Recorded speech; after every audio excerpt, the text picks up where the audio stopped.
a philosopher, then you are one who loves wisdom. You are a lover of wisdom.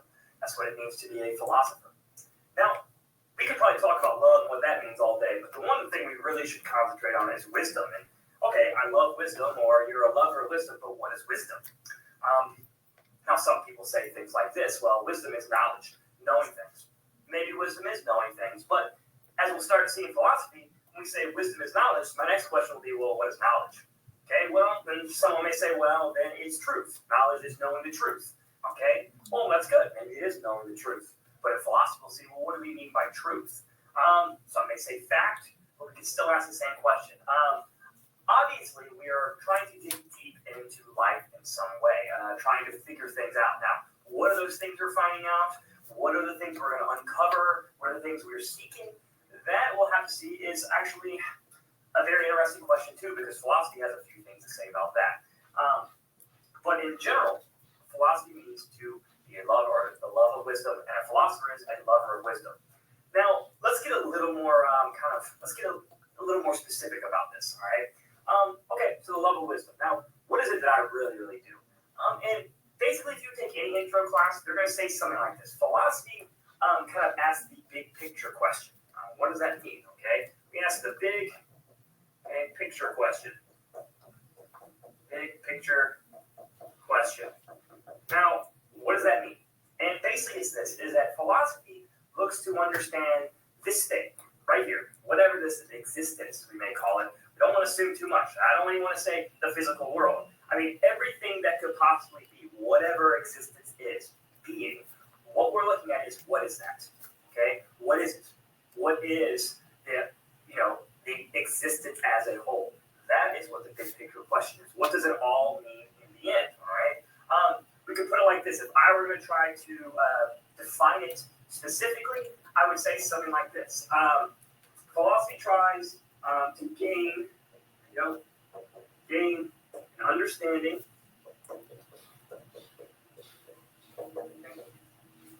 of existence as a whole, right? To gain an understanding of existence as a whole. All right. A few things in here. I kind of already alluded to this existence thing. What is existence? And the best I can do right now, without assuming, we'll see philosophers do their best not to assume. Okay. This thing, whatever we're in right now, it includes me, it includes you, it includes everything in this room, it includes whatever's in your room, it includes the sun, it includes the trees out there, it includes the universe, it includes even things past the universe, if there are those things. It includes concepts, it means everything. Okay, whatever that is, we want to understand it as a whole.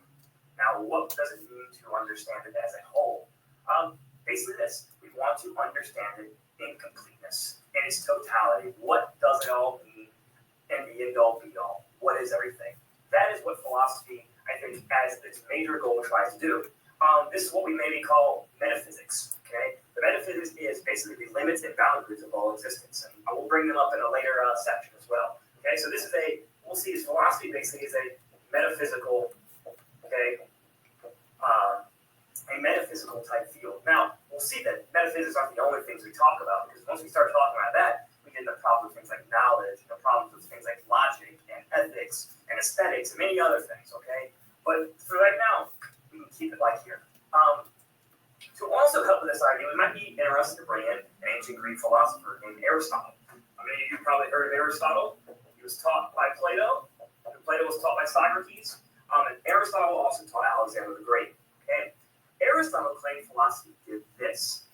Philosophy was an attempt to get to the things in themselves. Okay? So, to get to the things in themselves. Okay? Now, what does it mean by that? And actually, there's been a lot of philosophers since this time period reinterpreted and reinterpreted and reinterpreted over and over again. But the basically Aristotle wants to do, and this is not just him, but even most Western philosophers who come after him. One of the big things philosophers have tried to do, okay, is to kind of get opinion out of the way, get human opinion out of the way. When we talk about getting to the things in themselves, whatever it may be, maybe this object in front of me, one of problem is human opinion always comes in. To me, it may look like this. To you, it may look like that. And to the third person, it may look like something completely different. To get to the things themselves is to, in some way, be with the thing itself and not have any opinion, to get it one-to-one exactly right. And it's kind of a perfect, almost perfect relationship between me and the thing without me kind of muddling up and making it look different. That is what many philosophers, at least until getting to the 19th and 20th century, really pushed for philosophy, to get to the things in themselves. And so if we reanalyze this idea to gain an understanding of existence as a whole, what we want to do is to understand existence as a whole, but completely on its own, as it really is. Okay? Perhaps as Aristotle and the other philosophers, getting the human being out the way and just understanding this existence. It sounds like a really big project. It felt very difficult too. Now, this is the point in my class I usually would ask this question. Do you believe that's even possible? Is it possible to even gain an understanding of existence as a whole? And not only that, to actually gain it in this kind of this perfect way Aristotle seems to want to achieve, as well as many other philosophers. And most people here in the 21st century, right, usually say no. Okay, that it seems like an impossible thing. There's many reasons why. Someone would say, you just don't live long enough to ever gain an entire grasping of this. Or some say, even if we did live long enough, it would be impossible to, because there's always other questions to ask. Others say that we are just too, finite. Our minds cannot comprehend what is going on, and therefore, no, it's impossible. But what I want to show you, if you say no to this idea, something very interesting happens, and this is what philosophers would do. So if I were to claim that you cannot have an understanding of existence as a whole, that it is impossible to ever gain an understanding of existence as a whole, what I have just done there, though, is given you an answer to this question. Existence as a whole. I've said that existence as a whole cannot be understood as a whole. But by doing that, I am now giving an understanding to the whole of existence. It's something that cannot be figured out. And there would be an answer to this question.